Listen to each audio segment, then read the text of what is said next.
المسلم ما شاء الله لا قوة الا بالله. فعلاش بقى بالسوء الهبل على الشيطان اول ما يدخل يلاقي اخوه المسلم جايب اول الصالون بعد ما كان كلب بلدي جابه افريقي يوم يضرب بايده كده على ورطه انه يخرب بيتك انت لسه مين؟ وليه بس يا ابني؟ تخرب بيته ليه؟ هو ده برضه ادب الاسلام؟ شوف من انسانية سيدنا النبي كان انسان في كل شيء. يدخل يلاقي واحد عنده نعمة ما شاء الله لا قوة الا بالله ربنا يزيدك تدعي له. يدخل على واحد مريض يحط ايده على موضع المرض لا بأس طهور ان شاء الله. شوف اللي عايز يقول زي الضيف اللي قال نويت صاحب البيت الضايق قال نويت اصلي 1000 ركعه لله عشان الضيف ياخد بعضه وماشي بقى لانه صاحب البيت هيصلي 1000 ركعه. تعرف الضيف عليه نويت اصلي لغايه يوم الايام. خرب بيتك يعني مش جاي خلاص خلينا قاعدين خلينا قاعدين. شيء غريب يعني. شوف ادب النبي تخفف الزيارة وما تاكلش عند المريض من ادب الاسلام. من ادب الاسلام ومن ادب الاسلام انك لا تذكر الموتى اذا عدت المرضى. مش بقى طول ما انت قاعد الله يرحمه عم فلان يا راجل ده راجل قدامك يعني يمكن تعبان خالص اهو. امال انت عندك ايه؟ والله كرشة نفس يا خبر اسود ده عمتي هانم ماتت بيه وعمتي ام السعد كانت هانه بيه وست الست الله يرحمها برضه كان نفس الحاله دي مش يخاف تشعر بكرشة نفس هي والله هي شيء غريب شيء غريب. ولذلك بيبقى المريض حالته تعبانه لما بيسمع كلمه زي دي لان انا جربتها كانت عيني ملتهبه ودي واحد يزورني وانا تعبان عيان انا منتظر بقى يقول لي يا عم انت دي حاجه بسيطه وبعدين بسيطه تقول ايه والله يا الشيخ احنا كان عندنا برضه الشيخ محمد ابو عيسى كان حصل له كده وراح للدكتور قال له لابد استأصلها لك لان ده سرطان. الراجل يقول له طب قال له لو رحت حتى انجلترا برضه هيستأصلوها لك. انا عايز ارفصه برجلي اقول له قوم بقى روح ما هو بيديني ايه بس 606 يا رب تقوم بقى وتخلصنا يا ابني. ده مصيبه مين اللي قال لك تعذرني يا اخي؟ قام هو وجيه واحد من الليل متمسكين قوي اول ما دخل وانا نايم يا سي الشيخ قلت له قال لي انت مش نايم تبع السنه ليه؟ قلت له خير يا ابني. قال لي السرير مش ناحيه القبله. قال هو انا مت يا ابني ولا ايه؟ هو ده ايه يا ابني ده؟ شيء غريب. قال السرير مش ناحيه القبله ليه؟ قلت له طب اسمع بقى اذا كنت راجل حوله ناحيه القبله اذا وديته ناحيه القبله اما هتسد الباب بتاع الاوضه وتسد البلكونه ونبقى ننط من البلكونه نطلع بقى. قلت له يا ريت كنت انا يا ابني اللي هندست البيت كنت خططت وخليته كله ناحيه الايه انما يا ابني ما باليد حيل ده اللي بيتقبل يا ابني ده اللي بيكون في حاله احتضار. فاصبر عليا شويه يا ابني اصبر عليا شويه انت مستعجل عليا ليه؟ فتلاقي ناس تدي دبش كده مدفعيه ثقيله بس مدفعيه مدمره زي واحد يوم الجمعه اللي فاتت بعد ما صلينا قام روح انا عايزك في سؤال مهم. قلت له خير؟ قال انا رايت خير. قلت له خير يا ابني؟ قال انا شفت ان انت مت. قلت له ارتاح من وشك هو كل موت يعني ده حاجه غريبه الحقيقه يعني حاجه غريبه والله. عامل زي واحد راح الامام ابن سيرين بعد ما توحد الله وسمعني الصلاه عليه تقول لي اللهم صل وسلم وبارك عليه. قال لا بيقول لي ابن سيرين يا ابن سيرين انا رايت خير. قال له قول خير. قال له رأيت ان انا باكل بياض البيض وسايب صفاره. اكل البياض وسايب الصفار. ده الرؤية دي طبعا مضى عليها 1300 سنة كانت البيضة لسه ببلاش. انما اللي يشوف النهارده اللي بياكل بيض قول له انت راجل مخرف. ده البيضة مع سنة يا ابني قول له انت راجل رايق ممسك. ده الطعمية بنوزنها دلوقتي والفول بنوزنه والكشري هنوديه معهد التكنولوجيا عشان نحلله نشوف فيه كام درهم تقليدي وانت مش تقليدي. وحد يا حبيبي لا اله الا الله. الرؤية دي لو عرضت على اي واحد من مننا كان يقول له يا سلام بتاكل البياض وتسيب الصفار، ده انت عيشتك بيضة وهتعيش عيشة حلوة خالص. انما ابن سيرين قال له عيد الرؤيا تاني عك، قال له باكل البياض واسيب الصفار. قال له طب انتظر شويه اما اجيب لك بقى الشرطه تقبض عليك. ليه؟ قال له انت تسرق اكفان الموتى. الدنيا تتنوع والارض تتكلم عصبي. واحد برضه زي العلامه ابن سيرين بيقول له ايه؟ رايت المراه التي اريد زواجها في المنام قصيره سوداء. نفسه يتجوز واحده وخطبها وبعدين عمل استخاره، شافها في المنام سوداء وقصيره. اي واحد تعرض عليه الرؤيه دي تقول له لو انت ما عندكش فهم عايز تتجوزها برضه ده عيشتها هتبقى سوداء. انما الناس اللي بتفهم في الحلم قال له تزوجها دي سوداء. قال له سوادها كثرة مالها، السواد في المنام فلوس كتيره وقصيره. قال له عمرها قصير وهتموت في حياتك وانت هتلها في القرشين. اروح اتجوز، روح حد طايف في الايام دي تطلع له قرشين. روح الحق قبل ما حد غيرك يتجوز. فتفسير الرؤى علم من العلوم المعترف به. الصلاة لها شيطان اسمه خنزب. انت عارف المستر خنزب ده بيخليك في الصلاة ايه؟ يشككك في كل حاجة. ولذلك نعرف واحد كان في بلدنا واحنا صغيرين لما كان يجي الصلاة كان يبذل الجمع كله. نويت اصلي الظهر 4 ركعات مقتديا بهذا الامام. شاهد له ويديله على كتفه يقول ربنا له في يوم السبت الموافق 25 فبراير سنة 1981 25 ذي الحجة 1900 الله لسه مش طالعه الله لا طب الله اكبر. اعوذ بالله ودي صلاه يا ابني، دي صلاه يا ابني تصلي خلاص.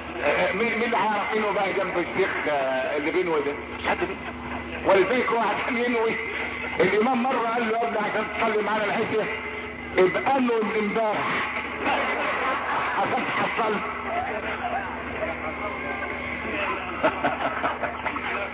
حاجه غريبه. ليه كده؟ ليه كده؟ والتاني يجي اخر يجري من اخر الجامع انما رفع الصبر ايه؟ لا الامام راكع عايز يقول له اشاره المرور معقول استنى من وانا راكع اوعى تقوم راسك ابدا. النبي قال ائتوا الصلاه مطمئنين فما ادركتم فصلوا وما فاتكم فاتموا. انا ما ترجيش الدنيا وتيجي من اخر الجامع ده احلى صوتك ان الله مع الصابرين. اوعى ترفع من الركوع الا بهدله. قال ليه يا ابني هو حصل ايه؟ قال ما تنوي معانا الركوع وتكسر لك ركعه اذا ادركتنا بعد سمع الله لمن حمده ابقى ادرك. حصل ايه بس؟ ايه اللي فاتك؟ انما لا تشوش على المصلي. وبعدين النية بقى الطويلة العريضة بتاع مقتديا واداء كل البرنامج ده لم يقله رسول الله. ليه؟ النبي لم يتلفظ بالنية طول حياته. في السعودية الامام يقول استووا استووا، يوم المصريين كلهم يقولوا والله استوينا يا شيخ بالغالية. انما احنا بنقول استقيم. المهم ان التلفزيون يعرض يوميا فيلمين ومسرحيه وثلاثه ما يفوتش واحده منهم، ومع ذلك لا صلى ظهر ولا عصر ولا مغرب ولا عشاء، والفجر ده السلام عليكم ده ما حدش يسمع عنه خالص.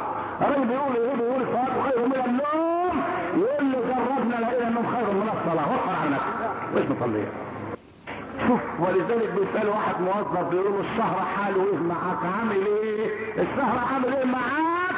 قال لهم الشهر كله كويس الا 29 يوم الاخرانيين دول واحد.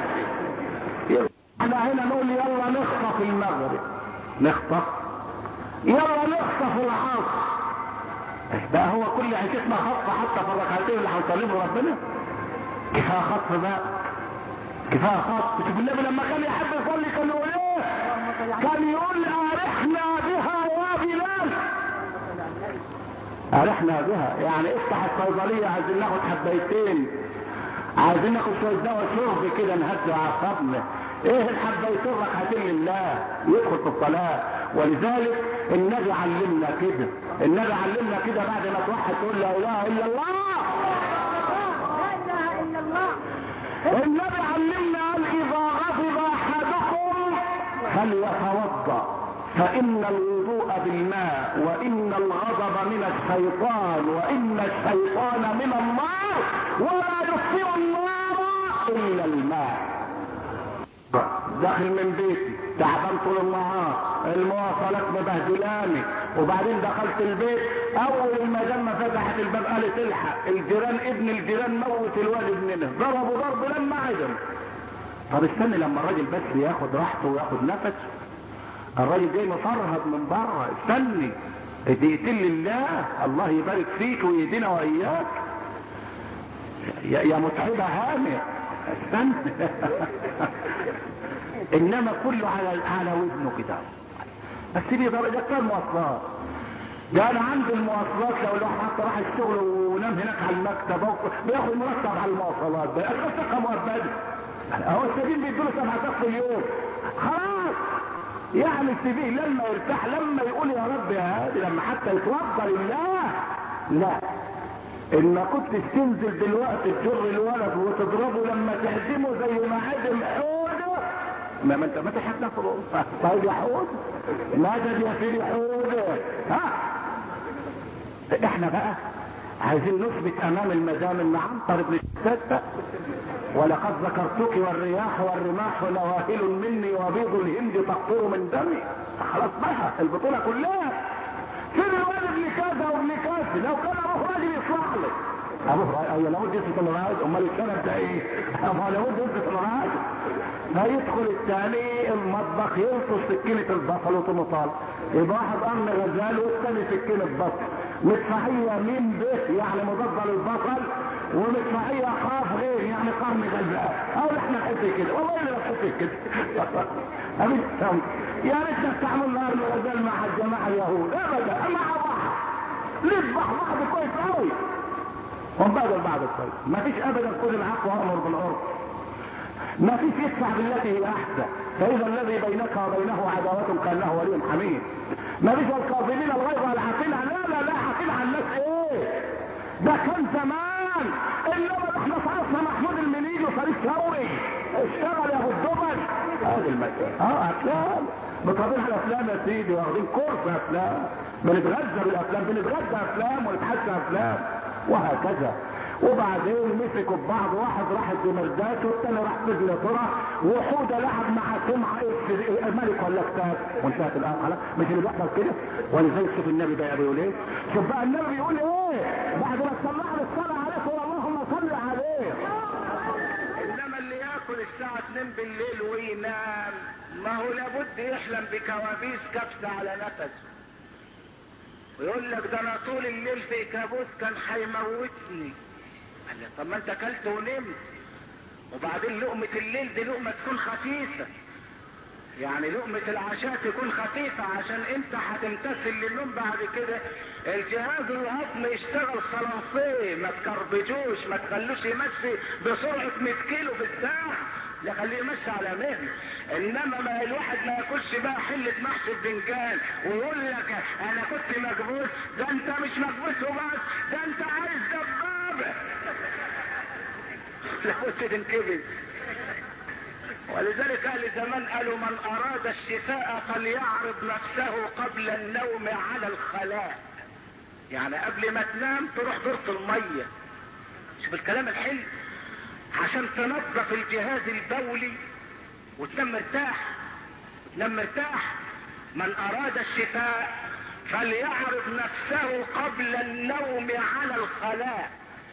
وبعدين الناس اللي كانوا بيعملوا بهدي النبي ثلث لطعامه، ثلث لشرابه، ثلث لنفسه، لم يشعروا بمرض. الواحد كان يبقى عنده 120 سنة وما راحش لطبيب اسنان عشان يخلع ده، سنانه تبقى زي الزلط يموت بها كاملة، وهو عنده 120 سنة وكان يقوم يصلي الفجر حاضر ضروري. ضروري عنده 120 سنة ساعة ما يسمع الصلاة خير من النوم يكون في الجامع. النهارده الشاب يبقى عنده 20 سنة ما يقومش الا الساعة 8 و9 صباحا وايه ويقوموه بالونش. قوم الساعة كام دلوقتي؟ قوم الساعة كام؟ ايوه ما هو انت طول الليل سهران مع عبد المنعم مدبولي، ما انت طول الليل سهران مع راجل ما فيش منه وسفاح رغم انفه ويا عالم نفسك سجن. والله يا عبد انت لو دخلت السجن يومين ما لا تطلع تقول تبت الى الله، انما مش انت تنسجن يا امين يا حميدي ابدا، مش انت، ده احنا اللي ننسجن. انت بتقول عشان تنسجن عليه؟ ده انت بتفرفش الجمهور وبتحيي الجمهور، ده انت تاخد دكتوراه، انما احنا اللي ننسجن. ما تقولش يا عالم مش هتسجن، لو دخلت السجن الحربي يومين هنطلع مكسر. فاول ما قامت الثوره قام شكوكو حب يتدلع شويه على المسرح. كان في اغنيه اسمها ما خلاص اتعدلت والحاله اتبدلت ولا اتعدلت ولا حاجه، فطلع شكوكو قال ما خلاص اتنيلت والحاله اتبهدلت.